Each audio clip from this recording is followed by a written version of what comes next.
लीजिए जी, नया साल आने वाला है। अभी मेरा ख्याल है जो वक्त हुआ है इस वक्त 6:30 पौने 7 बजने वाले हैं और 12 बजे नया साल शुरू हो जाएगा जब सब जगह यहाँ अंधेरा होगा। अगर फेसबुक पे, कैलेंडर में, व्हाट्सएप पे, इधर उधर यूट्यूब पे खबर ना उड़ाई जाए कि नया साल आने वाला है तो शायद हमें पता ही ना चले। हाँ, जब बाहर जाते हैं बाजार में तो भाई लोग शॉपिंग कर रहे हैं, 1 हफ्ते पे 2 हफ्ते पहले से ही शुरू कर देते हैं। किसी को क्या गिफ्ट देना है, किसी को क्या देना है, कहाँ से क्या खरीदना है, कहाँ जाके मनाना है, छुट्टियों पे जाना है।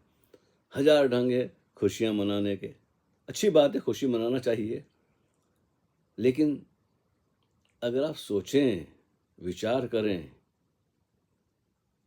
थोड़ा गौर फिक्र करें, जिसको कहते हैं ना, खोजबीन करें, तलाश करें, तो क्या आपको लगता है कि ये नया साल है? और ये नया साल क्यों है? और क्या ये नया वर्ष 2026 जो 5 घंटे बाद शुरू होने वाला है इंग्लैंड के हिसाब से, मेरा ख्याल है भारत में तो लोगों ने जो विदेशी कैलेंडर के हिसाब से चलते हैं उन्होंने तो ये सेलिब्रेशन शुरू कर दिया होगा। देखते हैं भारत में टाइम हुआ। हाँ जी, भारत में तो 12:30 बज रहे हैं रात के, 12:24 हुए हैं और यहाँ हुए हैं 6:54। तो बहुत फ़र्क है, करीब समझ लो ना 5 घंटे का, 5.5 घंटे का फ़र्क हो जाता है। और अमेरिका में कुछ और समय है। अब अमेरिका में समय है जी दोपहर के 12 बजने वाले हैं, 11:55 हुए हैं। पर्थ में जो ऑस्ट्रेलिया है वहाँ 2:55 हुए हैं सुबह। हाँ, और बैंकॉक में 1:56 हुए हैं। मेक्सिको में 1 बजने वाला है और लंदन में तो ये भाई खैर, ये तो ऐसा है कि मेजॉरिटी, अधिकतम लोग, ज़्यादातर लोग किसको मानते हैं उसी के साथ लोग चल पड़ते हैं। बाकी सोचना विचारना तो लोगों का काम है नहीं। हाँ, भाई लाखों करोड़ों लोग हमारे आसपास है, वो क्या कर रहे हैं, चलो हम भी इसमें शामिल हो जाएं। और जाता क्या है, खोने को क्या है, थोड़ा बहुत खर्चा हो जाएगा। कमाई तो इसीलिए करते हैं कि खर्च करना है किसी बहाने, तो अच्छी बात है। लेकिन कभी इस पे विचार कीजिए कि हम किस तरह की मूर्खताओं में पड़ जाते हैं, कैसे हम शिकार हो जाते हैं बिना सोचे समझे। अब चाइना का नया वर्ष अलग होता है, शायद फरवरी में आता है, इस्लाम के मानने वालों का अलग आता है, विक्रम संवत अलग है, और शक संवत भारत में जो हैं, और हिजरी संवत अलग है इस्लाम का। और ये जो हम मनाते हैं ज़्यादातर लोग, क्योंकि उन्होंने रूल किया है, सारी दुनिया पे कब्जा किया है, लूट मार कत्लेआम ना मालूम क्या क्या किया है ईसाइयों ने। पूरी हिस्ट्री देखेंगे तो जख्म ही जख्म मिलेंगे तुम्हें। लूट मार, खून खून खराबा, कत्लेआम, लोगों को ज़बरदस्ती ईसाई बनाना, क्या क्या नहीं किया, क्या जुर्म नहीं किए ईसाइयत ने। ज़रा मिडल एज की हिस्ट्री देखें पूरे यूरोप में, कैसे ज़बरदस्ती लोगों को, गोवा में जाएं, पता लगाएं कि वहाँ कैसे वो सेंट सेवियर आए थे, और दूसरे और भी कई संत पावल हैं, तो फलाने ना मालूम, जहाँ जहाँ हर किसी को संत बनाया जाता है, वो भले कितना ही बड़ा दुष्ट हो, अपराधी हो, क्रिमिनल हो, हजारों लाखों का घर बर्बाद करने वाला हो, लेकिन उसे अंत में संत घोषित किया जाता है, Saint.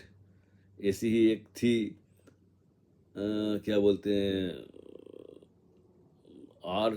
Arc, Saint of arc जिसको बोलते हैं, ईसाइयों की कहानियों में उस पर एक फिल्म भी बनी है, मैंने देखी नहीं, लेकिन उसके बारे में सुना है, मैंने पढ़ा है कि वो एक अच्छी युवा लड़की थी और उसको भी कुछ ऐसा होता था जैसा वही आती है, कुछ उतरता है, तो एक तो इल्यूजन भी हो जाता है, भ्रम भी हो जाता है। एक होता है कि एक तरह का दिमाग होता है काल्पनिक, कल्पना करने वाला, इमेजिनेशन में जीने वाला, तो वो ऐसी ऐसी बातें करती थी, तो ईसाइयों को बुरा लगता था कि भाई जीसस के सिवाय, ईसा मसीह के सिवाय और कोई नहीं हो सकता है उसका परमात्मा का जो है अकेला पुत्र है, इकलौता बेटा है यीशु मसीह, only begotten son of the god is Jesus, except him all is just we call it sin है। और जो लोग झूठ बोलते हैं, पाखंड करते हैं, तो सेंट ऑफ आर्क के जीवन के बारे में पढ़ना, शायद फिल्म में भी आपको मिल जाए। तो उसको डिक्लेयर कर दिया था कि वो विच है, एक दुष्ट आत्मा है, या वो जैसे चुड़ैल होती है ना, कालू जो काला जादू टोना करने वाली, बहुत सारे उस पर इल्ज़ाम लगाए गए और उसको जिंदा जलाया गया था। और फिर क्या, जिंदा जला दिया, दफना दिया कहीं ना कहीं। फिर उसके मेरा ख्याल है 200-300 साल बाद एक पोप आता है, वो उसको संत की घोषणा कर देता उसके बारे में। वो तो संत थी, वो तो एक सेंट थी, वो तो बड़ी ऐसी थी, और कहानियां बदल दी जाती है ना, मालूम क्या क्या किया जाता है। खैर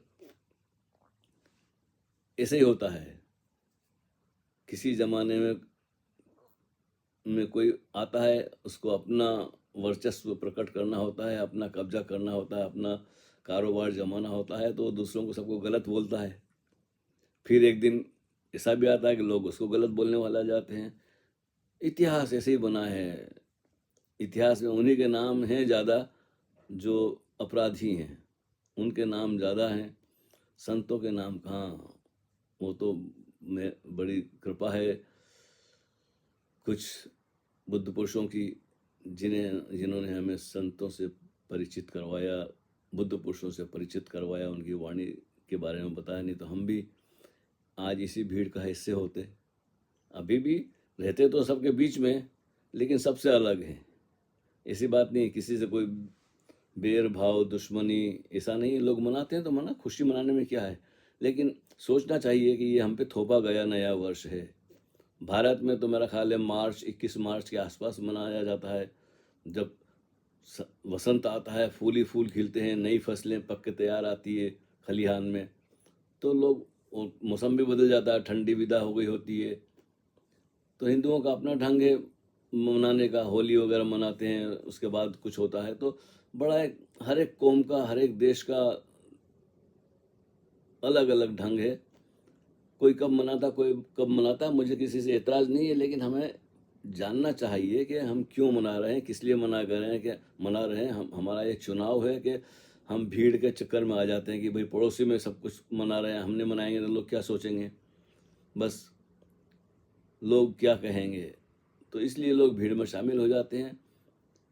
अपनी अपनी पसंद है, लेकिन इस पृथ्वी पर नया क्या है, हर पल नया है, हर दिन नया है, हर सुबह नई है, हर शाम नई है, कभी एक जैसी दो सुबह होती नहीं है। गौर से देखें तो नया यहाँ पल पल नया होता है। वर्ष और साल और युग और सदियाँ, ये तो हमारा गणित है, हिसाब किताब है। हम बोलते हैं इतने बरस हो गए, इतने हजार बरस हो गए, इतने लाख बरस हो गए, करोड़ों। गणना कहाँ से शुरू होती है, कोई पता लगाए अस्तित्व का? और छोड़ नहीं, जरा आकाश उठा के देखो नजर आसमान में रात को, चांद तारों के पीछे इतनी गैलेक्सियां हैं, इतने अनगिनत तारे हैं, ना मालूम, हमारा तो दिमाग ही चकरा जाता है। हमारे पास ऐसा कोई उपाय नहीं है। वैज्ञानिक जो शोध करते हैं, खोज करते हैं, वो बात करते हैं, मतलब कितने कितने बिलियन ट्रिलियन और लाइट ईयर्स की बातें करते हैं, जो हमारे सर से गुजर जाती है, जो हिसाब हमें तो लगाना आता नहीं, लेकिन वैज्ञानिक ये खोज करते हैं, उपाय ढूंढ निकाला है उन्होंने। सारा हिसाब किताब पुराने पुराने संस्कृत के श्लोकों में पता चलता है कि भाई चांद से पृथ्वी की कितनी दूरी है, सूरज से कितनी दूरी है, गुरु से, ये बहुत कुछ खोज हो चुकी है पहले भी और होने वाली भी है। खोज चलती रहेगी। बाहर कितना भी खोज लो, कहीं कोई सुराग नहीं मिलेगा कि ये सब क्या है और क्यों है और कैसे है। आजकल बड़ी डिबेट चल रही है, चर्चाएं चल रही है। पिछले साल क्या हुआ, उसमें मुख्य खबरों में आजकल जो है, एक तो धुरंधर की बड़ी चर्चा चल रही है भाई। कोई ऐसी फिल्म आई है 3-3.5 घंटे की, उसके बारे में खूब चर्चा हो रही है। और फिर दूसरी चर्चा हो रही है, जावेद अख्तर और वो शमाइल नदवी, एक मौलाना आए हैं, मदरसा छाप। मैंने भी देखा वो लल्लन टॉप के ऊपर, लेकिन मुझे तो लगता है एक षड्यंत्र है, जानबूझकर उन्होंने एक जाल बिछाया है जिसमें ऐसा बता दिया गया है, लोगों का अनुमान है कि वो शमाइल नदवी जीत गए हैं और जावेद साहब जरा हल्के पड़ गए हैं और उनको जवाब देना नहीं आया। बात गलत है, ये पहले से ही ये मैच फिक्स किया हुआ लगता है। नहीं तो ये टाइटल ही बिल्कुल गलत है, डस गॉड एग्जिस्ट।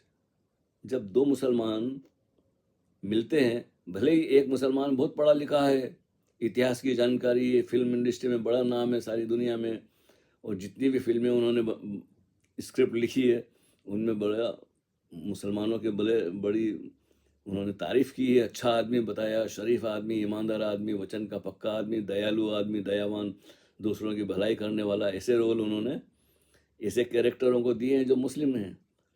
और जहाँ तक मुझे याद है, अगर जाऊँ मदर इंडिया से, जहाँ तक मुझे होश है पीछे लौटने का, उसमें भी दिखाया गया है कि गांव का जो बनिया होता है, उसे बेईमान दिखाया है, सूदखोर दिखाया गया, वो गरीबों को लूटता है। लेकिन मुसलमान नहीं बताया उसमें कि कोई मुसलमान भी ऐसा करता है। हालांकि इससे कोई अच्छाई बुराई से हिंदू, मुस्लिम, सिख, ईसाई, इनका कुछ लेना देना नहीं है। हर एक कौम में, हर एक देश में अच्छे लोग होते हैं, बुरे लोग होते हैं, कंजूस लोग होते हैं, दानी लोग होते हैं, भलाई करने वाले लोग हैं, बुराई करने वाले लोग होते हैं, खून खराबा करने वाले लोग होते हैं, जान बचाने वाले लोग होते हैं। मनुष्य सब जगह कम ज़्यादा एक जैसे ही गुण होते हैं।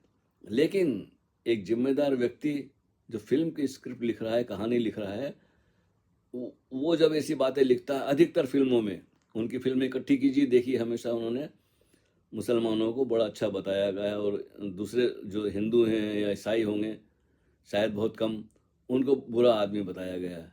क्यों?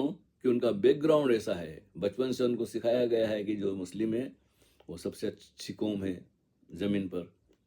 लेकिन इतिहास को उठाकर देखें, सारी दुनिया के और भारत के 1400 साल में इनका कंट्रीब्यूशन क्या है, इन्होंने क्या दिया है दुनिया को, कितनी जंग लड़ी गई है। हदीसों में देखें, आजकल तो एक्स मुस्लिम बहुत हैं, फेसबुक पर और यूट्यूब पर सारी दुनिया के हर भाषा में वो लोग मिल जाएंगे जिन्होंने इस्लाम में पैदा हुए, इस्लाम को जिया पिया, मुल्ला रहे हैं, दोनों दूसरों को कन्वर्ट करते रहे हैं, और वो जब अच्छी तरह से सच्चाई बयान करते हैं तो वो अपना इस्लाम छोड़ देते हैं और उनकी सजा है मौत। कई डर डर के छुप छुप के रहते हैं, फेसबुक पे भी अपना चेहरा नहीं दिखाते हैं। तो मैं बात कर रहा हूँ पढ़े लिखे जावेद साहब की, कि उन्होंने बड़ा एक पक्षी बात कही है इतने वर्षों में। अपने आप को एथिस्ट कहते हैं, मैं नास्तिक हूँ, लेकिन उसमें वो कभी वो इस्लाम की कोई खामियां नहीं दिखाते हैं। उस इस्लाम में क्या बुराई है, मुसलमानों में क्या बुराई है, उन्होंने क्या किया, उनके बारे में नहीं बताते हैं। दूसरी कौम ने क्या बुरा किया है, अपना कारोबार भी चलाना। खैर, मैं उनके व्यक्तिगत रूप से उनके खिलाफ नहीं हूँ, लेकिन जैसा हम दिखाई देता है इतने वर्षों की उनकी जो उन्होंने जो दिया है साहित्य को या काव्य कविताओं को, शायरी को, उससे ने कविता भी बहुत अच्छी होती है, शायरी बहुत अच्छी, नज़में बहुत अच्छी होती हैं, लेकिन घेरे में देखा जाए तो वो छुपे हुए वही हैं, छुपे हुए मुस्लिम लगते हैं। ऊपर से वो अल तकैया करते हैं कि मैं एथिस्ट हूँ। दूसरा है मदरसा छाप, वो तो कहीं की और बात, कहीं की बात कहीं ले गए। भाई, जब दो मुसलमान मिलते हैं, भले एक नहीं मानता है अल्लाह को, दूसरा मानता है, तो डिबेट होनी चाहिए। तो क्या अल्लाह है, डज अल्लाह एग्जिस्ट, उस पर होनी चाहिए ना, क्योंकि अल्लाह के नाम से ही सारा इस्लाम। उनकी अजान में देखो अल्लाह अकबर कहते हैं, गॉड अकबर थोड़ी कहते हैं। तो असली तो टाइटल ही गलत है। और ये सौरभ जो हैं, उनको समझना चाहिए इसके पहले कि बुलाने के ये गलत टाइटल दिया है, इसकी वजह से चर्चा बहुत हो रही है। डज गॉड एग्जिस्ट, ये कौन से गॉड की बात कर रहे हैं? क्रिश्चियन गॉड की बात कर रहे हैं? हिंदू में तो बहुत सारे गॉड हैं। बोलते हैं कण कण में ब्रह्मांड है, पिंड पिंड में ब्रह्म है, न मालूम कितने कोटि योग किस प्रकार के उन्होंने बताए हैं। अलग अलग देशों में गॉड की मान्यता अलग अलग है। हम अनुवाद कर लेते हैं हर चीज़ का गॉड में, वो बात गलत है। परमात्मा, भगवान, ईश्वर, और न मालूम ऐसे कई नाम दिए गए हैं, लेकिन हम और क्या, खुदा, अल्लाह, हम ना, और न मालूम, हमें तो पता भी याद नहीं, यहोवा, और जिन नामों का मुझे पता नहीं है, क्योंकि हमने कभी अध्ययन किया नहीं है उन किताबों का। तो सबका निचोड़ ये है कि हम उसको अगर अनुवाद करते हैं अंग्रेजी में तो गॉड कर देते हैं, बिल्कुल गलत है। भगवान की परिभाषा अलग है, ईश्वर की परिभाषा अलग है, परमात्मा की परिभाषा अलग है। तो ये टाइटल ही सरासर गलत टाइटल है, झूठ टाइटल है, और लोगों को भरमाने के लिए इस्लाम को सही साबित करने का प्रयास किया गया है, जो कि वो कर नहीं सकते। अगर हिम्मत है ललन टॉप में और सौरभ द्विवेदी में, तो एक्स मुस्लिम अवैस इकबाल जो पाकिस्तान से हैं और जो डिबेट करते हैं रोज़, उनको बुलाइए। नदवी साहब के साथ में, मदनी साहब के साथ में ये जो बुलाया था, शमाइल नदवी, समीर है एक्स मुस्लिम, साहिल एक्स मुस्लिम है, और भी बहुत सारे लोग हैं, नाम गिनाऊं तो सलीम वास्तिक हैं, एहसान हैं, इंग्लैंड में बहुत सारे हैं, अब्दुल्ला गोंडा है, और बहुत सारे नाम याद नहीं आ रहे हैं अभी, हरीश सुल्तान है, सुल्तान हरीश है, और भी बहुत सारे लोग हैं। तो उनको बुलाइए अगर सच में आप इस्लाम पे चर्चा करना चाहते हैं। उल्टा सीधा घुमा घुमा कर बात करने वालों को, जलेबियाँ बनाने वालों को बुला लेते हैं, और लोगों का वक्त खराब हो रहा है। जिसको देखो वो वही चर्चा कर रहा है कि उन्होंने यूँ बोला, उसने यूँ बोला, इसने, सब आपकी आलोचना कर रहे हैं, और आपका इमेज गिर रही है कि आपने एक षड्यंत्र, एक फिक्स मैच आपने खिलवाया है लोगों के सामने, जो कि गलत है। चैलेंज किया है लोगों ने, साहिल ने चैलेंज किया, समीर ने चैलेंज किया, सलीम वास्तिक ने, सभी, अवैस इकबाल ने बहुत चैलेंज दे रहे हैं हर रोज़, लेकिन आपकी तरफ से कोई रिप्लाई नहीं आ रही है। खैर, आज तो नया साल है, बात कुछ और करने जा रहा था मैं, लेकिन क्या है कि जिन बातों की चर्चा चल रही है लोग उलझे हैं, और रोज़ जब से वो चर्चा चल रही है रोज़ इस पे दिन भर, अरे कुछ नया भी तो होने दो। नया तो है जीवन, लेकिन हम बस वो एक किसी ने कुछ कह दिया। और तो खैर, इस बात को समाप्त करता हूँ, और आपको सबको नया साल मुबारक। वैसे मुझे तो कुछ पता नहीं चला कि नया क्या है, मेरे लिए तो हर पल नया है, हर दिन नया है, हर शाम नई, हर सुबह नई। हाँ, तो मैं तो कहता हूँ कि यह जीवन जो है, यह जीवन है नित्य नूतन, और क्या बोलते हैं, यह नित्य नूतन और सनातन, करता सबका अभिनंदन। यह जीवन नित्य नूतन है, नित्य नूतन है, सॉरी कभी कभी स्पेलिंग में। यह जीवन जो है, हमें हर सांस नहीं मिल रही है, और जो गई वो सदा के लिए गई, लेकिन सनातन है, ये सिलसिला चलता रहेगा, इसका न शुरुआत है न अंत है। करता सबका अभिनंदन, सुंदर से सुंदरतम, अद्वितीय अनोखा अनुपम, जीना ही जहाँ उत्सव और मृत्यु महाजीवन। तो ऐसा है कि नया तो बहुत कुछ है, पल पल नया है, लेकिन हमने धारणा बना ली है, और वो धारणा अभी हमने नहीं बनाई है, हम पे थोपी गई है। जिसके हाथ में भी ताकत थी उसने अपना नया साल सबके ऊपर थोप दिया है। डर के मारे लोगों ने स्वीकार कर लिया, या अज्ञान है, अशिक्षित है, तो सोचते हैं ये अंग्रेज बहुत बड़े हैं, बहुत पढ़े लिखे हैं, बहुत बड़े ये हैं वो, उन्होंने लूटा है सारी दुनिया को। जो जो भी है इंग्लैंड में, सब लूटा हुआ माल, न मालूम कितने कत्ल किए होंगे, कितने करोड़ों का, हर हर मुल्क में गए, हर देश में गए, और वहाँ के लोगों को मारा पीटा, लूटा, और अब जाके और फिर वो अपनी शिक्षा प्रणाली, उन्होंने गुरुकुल मिटाए और मेकाले, बड़े चालाकी से प्लानिंग करके। तो भारत तो सोने की चिड़िया थी और सोने की चिड़िया है, सदा से रही है, सदा रहेगी। बीच में बहुत लुटेरा आए, सिकंदर से शुरुआत हुई, तो फिर मुगल आए, मुगलों के बाद फिर अंग्रेज आए, फिर वो कांग्रेसी आए। अब ऐसा लगता है कि जब से कांग्रेस गई है तब से सही विकास नज़र आता है, बहुत डेवलपमेंट हो रहा है, और आर्थिक स्थिति बहुत सुधर रही है। कई लोगों को बुरा भी लगता है, सच सुनने के आदी नहीं है, लेकिन मैं तो, नया वर्ष है इसलिए मैंने कहा कि जो मुझे दिखाई दिया वो मैंने बयान कर दिया। सोचा था दो चार कविताएं सुनाऊंगा, लेकिन क्या कविताएं सुनाएं आपको। चलो, एक पेज खुल गया है, जो, कौन हो तुम और किसका खुदा ढूंढ रहे हो, कौन हो तुम और किसका खुदा ढूंढ रहे हो, खोया कहाँ है उसको, खोया कहाँ है उसको और कहाँ ढूंढ रहे हो। कभी देरो हरम में तो कभी मैखाने में, सबकी दिलो जान को सबसे जुदा ढूंढ रहे हो। बस ऐसे बहुत सारे। इस तरह तो मिला है ना मिलेगा कोई सुराग, जो लामकां है उसका मकान ढूंढ रहे हो।